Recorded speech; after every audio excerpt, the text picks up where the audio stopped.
Olá, alunos! Sejam bem-vindos ao canal da Astra Educa N. Hoje vamos entrar na aula de Geosfera para falar sobre um tema que cai diretamente em Geografia Física e muitas vezes aparece de forma interdisciplinar no Enem: a origem e a estrutura da Terra e as esferas da Terra. Vamos começar pela origem da Terra. De acordo com as principais teorias científicas, o Sistema Solar se formou há cerca de 4,6 bilhões de anos, a partir de uma nuvem gigante de gás e poeira cósmica. Essa nuvem começou a se contrair pela atração gravitacional. A maior parte do material se concentrou no centro, dando origem ao Sol. O resto foi se agrupando em torno desse centro, formando discos e aglomerados que, com o tempo, se juntaram e deram origem aos planetas, entre eles a Terra. No início, a Terra era muito diferente do que conhecemos hoje. Era um corpo incandescente, com altíssimas temperaturas, constantemente bombardeado por meteoritos. Não havia oceanos nem a atmosfera como a atual. Com o passar do tempo, o planeta foi se resfriando gradualmente. Materiais mais pesados, como ferro e níquel, afundaram em direção ao centro, enquanto materiais mais leves subiram em direção à superfície. Esse processo de diferenciação interna ajudou a formar a estrutura em camadas da Terra. Com o resfriamento lento da superfície, formou-se uma crosta sólida, a primeira casca da Terra. Vapores e gases liberados do interior do planeta deram origem a uma atmosfera primitiva. Mais tarde, a condensação do vapor d'água formou chuvas intensas ao longo de milhões de anos, o que acabou dando origem aos primeiros oceanos. Nesse cenário, em condições muito diferentes das atuais, surgiram as primeiras formas de vida, que também vão transformar a atmosfera, especialmente com a liberação de oxigênio pelas primeiras cianobactérias. Agora, vamos para a estrutura interna da Terra. Em Geografia e Geologia, costumamos dividir a Terra em camadas, com base na composição química e nas propriedades físicas. Do exterior para o interior, temos crosta terrestre, manto e núcleo. A crosta terrestre é a camada mais externa, uma espécie de casca fina se comparado ao tamanho total do planeta. Ela varia em espessura. Nas regiões continentais, pode chegar a cerca de 70 quilômetros. Nas regiões oceânicas, costuma ser mais fina, em torno de 5 a 10 quilômetros. A crosta é formada principalmente por rochas e minerais. Está fragmentada em grandes placas tectônicas que flutuam sobre uma parte plástica do manto. Logo abaixo da crosta, encontramos o manto. O manto se estende até cerca de 2.900 quilômetros de profundidade.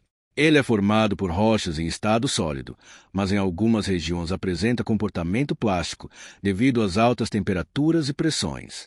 É no manto superior que se localiza a astenosfera, uma região mais plástica que permite o movimento das placas tectônicas.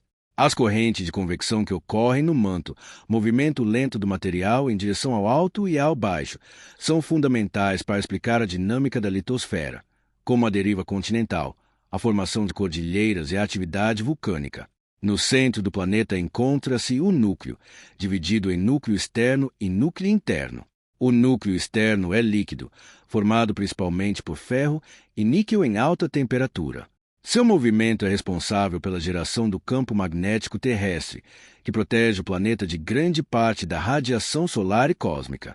O núcleo interno é sólido, também formado por ferro e níquel, mas está sob pressão tão intensa que se mantém em estado sólido mesmo em temperaturas altíssimas.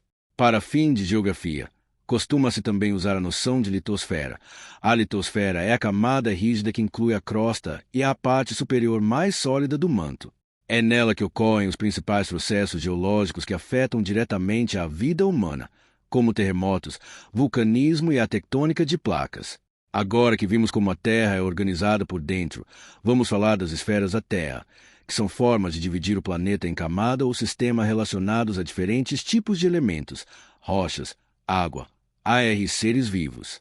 Essa noção é muito importante para entender o funcionamento dos sistemas naturais.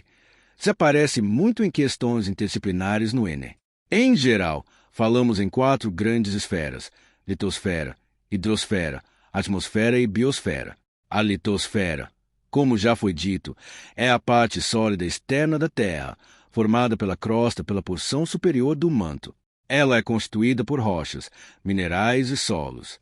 Na litosfera, encontramos os continentes, as ilhas, as cadeias de montanhas, as bacias sedimentares e o fundo dos oceanos. A dinâmica da litosfera inclui processos internos, como a tectônica de placas, o vulcanismo e os terremotos, e processos externos, como o intemperismo, erosão, transporte e sedimentação. Essa dinâmica transforma constantemente o relevo terrestre. A hidrosfera é o conjunto de toda a água presente na Terra, em seus 3 estados físicos: líquido, sólido e gasoso. Isso inclui oceanos, mares, rios, lagos, aquíferos subterrâneos, água na atmosfera na forma de vapor, nuvens, chuva, gelo nas calotas polares e nas geleiras. A hidrosfera é fundamental para a vida e para a regulação térmica do planeta. O ciclo hidrológico, evaporação, condensação, precipitação, escoamento, infiltração, conecta a hidrosfera com a atmosfera, a litosfera e a biosfera. No Enem, esse ciclo é muito cobrado em questões sobre recursos hídricos, clima, desmatamento e impactos ambientais. A atmosfera é a camada de gases que envolve a Terra. É formada principalmente por nitrogênio, cerca de 78%, e oxigênio, cerca de 21%, além de gases como gás carbônico, vapor d'água, argônio e outros em menores quantidades. A atmosfera é dividida em camadas: troposfera, estratosfera, mesosfera, termosfera e exosfera, sendo a troposfera a camada onde ocorrem os fenômenos meteorológicos, nossas nuvens, chuvas, ventos. A atmosfera desempenha papel essencial na regulação térmica, através do efeito estufa natural, na proteção contra raios ultravioleta, camada de ozônio, e na dispersão de calor e umidade pelo planeta. Por fim, a biosfera é o conjunto de todos os seres vivos dos ambientes onde eles vivem. Ela não é uma camada física separada, mas uma interface que interage com a litosfera, através do solo e do substrato rochoso, com a hidrosfera, através das águas onde habitam organismos aquáticos, e com a atmosfera, que fornece gases essenciais como o oxigênio e o gás carbônico. É na biosfera que ocorrem os principais ciclos biogeoquímicos, como o ciclo do carbono, do nitrogênio e do oxigênio, que sustentam a vida. A presença humana é parte da biosfera, mas as atividades humanas alteram profundamente todas as esferas. É importante entender que essas esferas não funcionam isoladamente. Elas formam um sistema integrado. Por exemplo, quando há desmatamento, impacto na biosfera e na litosfera, o ciclo da água é alterado, hidrosfera, o que pode mudar o regime de chuvas e a temperatura, atmosfera.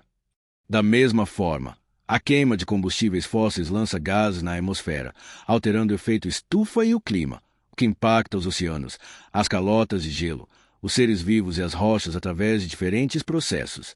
No Enem, esse olhar sistêmico é muito cobrado.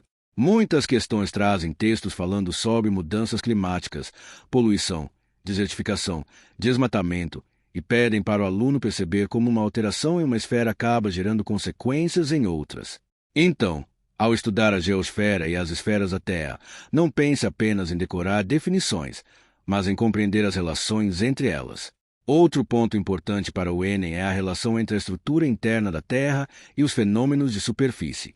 A tectônica de placas, que descreve o movimento lento das placas litosféricas sobre a astenosfera plástica, explica a formação dos continentes, o processo de deriva, as regiões de choque entre placas, onde ocorrem grandes terremotos e formação de cordilheiras, a zona de subducção, onde uma placa mergulha sob a outra, a dorsal atlântica e outros relevos oceânicos. Tudo isso é conteúdo frequente em questões de geografia física e até de ciências da natureza no geral. Resumindo, a Terra se formou há cerca de 4,6 bilhões de anos a partir de uma nuvem de gás e poeira. Com o resfriamento e a diferenciação interna, estruturou-se em camadas, crosta, manto e núcleo, além da litosfera como camada rígida externa. Na superfície e ao redor do planeta, podemos identificar esferas interligadas: litosfera, parte sólida, hidrosfera, águas, atmosfera, gases e biosfera, vida. Essas esferas interagem constantemente, e alterações em uma delas costumam gerar consequências nas outras. Vamos encerrando a nossa aula de hoje. Vocês aprenderam sobre a origem e a estrutura da Terra, sobre as principais camadas internas do planeta e sobre as esferas terrestres e suas interações.